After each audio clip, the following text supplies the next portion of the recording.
Pod sloganom Naš rad vrijedi više na glavnom zagrebačkom trgu održan je prosvjed radnika Hrvatskog Telekoma. U organizaciji Hrvatskog sindikata telekomunikacija poručili su da je HT imao dobit od gotovo 140 milijuna eura te da će isplatiti rekordne dividende, ali da se to baš i ne vidi na plaćama radnika. Minimalna plaća je 850 eura na vrlo kompleksnim poslovima srednje stručne spreme i na vrlo kompleksnim poslovima visoko stručne spreme radnici dobivaju početnu plaću 1150 eura. Mi tvrdimo da to jednostavno za ljude koji su završili fakultet i koji se zaposle kod najprofitabilnijeg poslodavca u Hrvatskoj nije adekvatna cijena rada.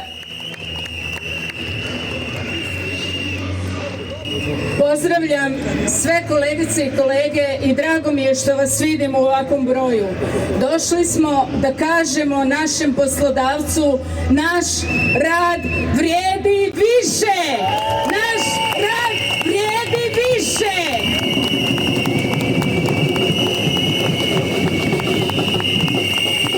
Mi tražimo pravedne plaće u skladu sa rastom troškova života i sa cijenom rada na hrvatskom tržištu. Mi tražimo novi sustav plaća, jer ovaj koji ima nije dobar.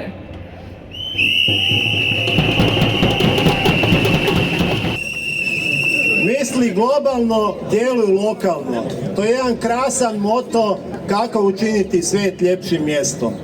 Misli globalno, djeluj lokalno primjenjuju mnoge multinacionalne kompanije, ali na negativan način. Kad kažu misli globalno, misle samo na profit i dobit. Kad kažu djeluju lokalno, gledaju kako tamo gdje djeluju što više iskoristiti sve resurse i prirodne i ljudske. Ova kompanija kao bogata multinacionalna kompanija treba razvijati odnose u zemlji, treba društveno odgovorno poslovati. A gdje počinje društveno odgovorno poslovanje? Prema odnosu sa vlastitim radnicima. I stoga tražimo da ova kompanija i misli lokalno, da misli na ove radnike, da misli na vas i da misli na radnike u Hrvatskoj.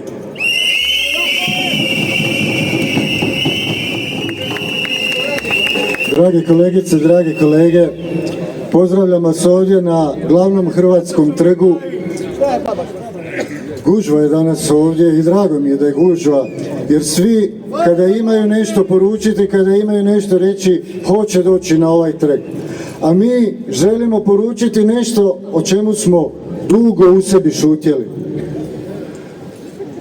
Trebalo je snage prevladati stid i krivicu koju osjećamo zbog premalih plaća koje imamo, premalih da uzdržavamo i sebe i svoje obitelji.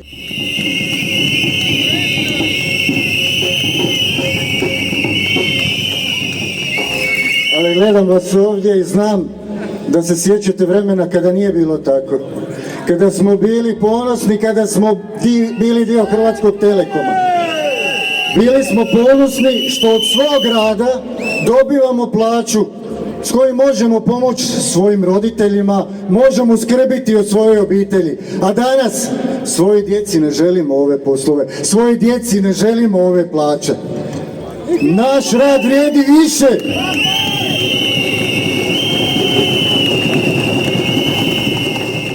A mi imamo naš hod za plaće. Pa vas pozivam da sada